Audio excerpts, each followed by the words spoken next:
بسم اللہ الرحمن الرحیم۔ جب بھی کوئی مشکل آئے تو انسان کو فوراً اپنے رب کی طرف رجوع کرنا چاہیے اور کثرت کے ساتھ دعا مانگنی چاہیے اور مانگتے ہی رہنا چاہیے، کیونکہ اللہ کے سوا اور کون ہے جو ہماری مشکل دور کر سکتا ہے، ہماری بھوک، پیاس، فقر، فاقہ، تکلیف، تنگی کو ہم سے ہٹا سکتا ہے۔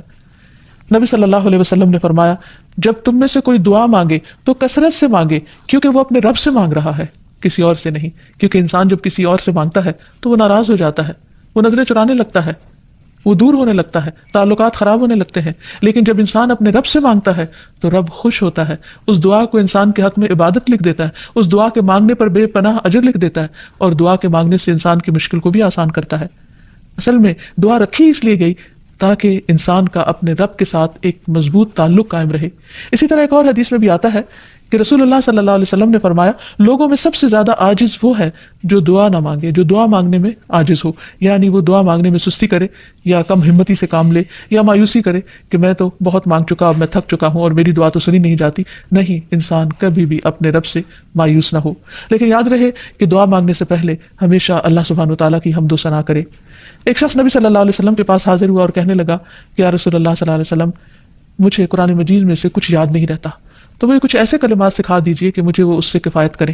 یعنی میں ان کو زبانی یاد کر لوں اور ان کو پڑھتا رہوں۔ تو آپ صلی اللہ علیہ وسلم نے اس کو سکھایا، سبحان اللہ والحمد للہ ولا الہ الا اللہ واللہ اکبر ولا حول ولا قوۃ الا باللہ۔ اللہ پاک ہے، سب تعریف اللہ کے لیے ہے، اس کے سوا کوئی معبود نہیں، اللہ سب سے بڑا ہے، اور برائیوں سے بچنے کی ہمت اور نیکی کرنے کی قوت اللہ کے سوا کسی سے ممکن نہیں، یعنی اللہ تعالیٰ ہی انسان کو یہ قوت عطا کرتا ہے۔ تو گویا جب انسان فقر و فاقہ میں مبتلا ہو یا کسی بھی قسم کی محتاجی اس پر آ جائے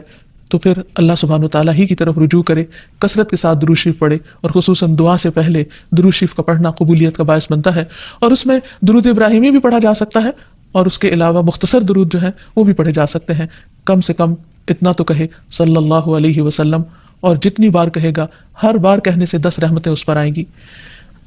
جہاں تک فقر و فاقہ کا تعلق ہے تو یہ ہوتا تو ہے، لیکن حقیقت میں اصل فقیری دل کی فقیری ہوتی ہے۔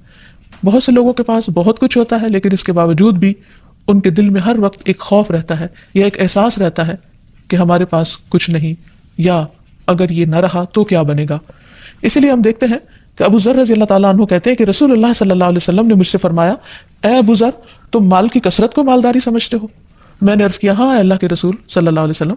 آپ نے فرمایا، اور کیا مال کی کمی کو فقر سمجھتے ہو؟ میں نے عرض کیا، ہاں اے اللہ کے رسول صلی اللہ علیہ وسلم۔ آپ نے فرمایا، مالداری دل کی مالداری ہے اور فقر بھی دل کا فقر ہے، یعنی انسان اگر اپنے آپ کو نعمتوں پر راضی رکھتا ہے اور اس کی نگاہ ان نعمتوں کی طرف جاتی ہے جو اس کو ملی ہوئی ہیں تو اس کا دل ہمیشہ غنی رہے گا۔ لیکن اگر انسان ہر وقت یہ سوچتا رہے کہ اس کے پاس کیا نہیں اور اس کے مقابلے میں دوسروں کے پاس کیا کچھ ہے، تو پھر کبھی بھی اس کی محتاجی ختم نہیں ہو سکتی۔ اس سلسلے میں یہ بھی یاد رکھیے کہ انسان اللہ کے دیے ہوئے کو پا کر کبھی خود کو محتاج نہ سمجھے۔ تو گویا خوش قسمت ہیں وہ لوگ جو تھوڑا پا کر بھی اپنے رب سے راضی رہتے ہیں اور اللہ تعالیٰ سے خوش گمان رہتے ہیں اور اچھے کی امید رکھتے ہیں۔ رسول اللہ صلی اللہ علیہ وسلم نے فرمایا، مالداری کو غنا نہیں کہتے، غنا تو دل کا ہوتا ہے۔ جب اللہ کسی بندے کے حق میں خیر و بھلائی کا ارادہ کرتا ہے تو اس کے نفس میں غنا اور دل میں تقویٰ پیدا کر دیتا ہے، اور جب اللہ کسی بندے کے حق میں شر کا ارادہ کرتا ہے تو اس کی فقیری کو اس کی دونوں آنکھوں کے سامنے رکھ دیتا ہے اور اسے سوائے اپنے فقر اور محتاجی کے کچھ نظر نہیں آتا، لہذا اس کی کنڈیشن مزریبل ہو جاتی ہے، وہ ہر وقت پریشان اور دکھی رہتا ہے اور وہ ان نعمتوں کو بھی انجوائے نہیں کر سکتا جو اللہ تعالیٰ نے اس کو دی ہوئی ہیں۔ اگر انسان غور کرے کہ اس کی اگر خدا نخواستہ آنکھ چلی جائے تو کیا دنیا بھر کی دولت خرچ کر کے بھی وہ آنکھ لے سکتا ہے واپس؟ یا اگر اس کے جسم کا کوئی اور حصہ چلا جائے، ضائع ہو جائے، تو کیا دنیا بھر کی دولت خرچ کر کے وہ اس طرح کی نعمت واپس لوٹا سکتا ہے؟ ہرگز نہیں۔ ہمارے جسم کا ایک ایک حصہ لاکھوں کروڑوں کا ہے، ہم کہیں سے بھی محتاج اور فقیر نہیں اگر ہم اپنے پاؤں پہ چلتے ہیں اور اپنے ہاتھوں سے کام کر سکتے ہیں، اور اللہ تعالیٰ نے ہمیں نگاہوں کی روشنی عطا کر رکھی ہے اور سننے کی طاقت، اور ہمارا دل دھڑکتا ہے اور ہمیں زندگی نصیب ہے، تو اللہ سبحانہ وتعالیٰ باقی نعمتیں بھی ہم پر آسان کر دے گا، صرف یہ کہ انسان وقتی طور پر کسی آزمائش سے نہ گھبرائے۔ پھر اسی طرح فقر و فاقہ چونکہ ایک آزمائش ہے تو اللہ تعالیٰ مختلف لوگوں کو مختلف طریقے سے آزماتا ہے۔ تو کچھ لوگوں کو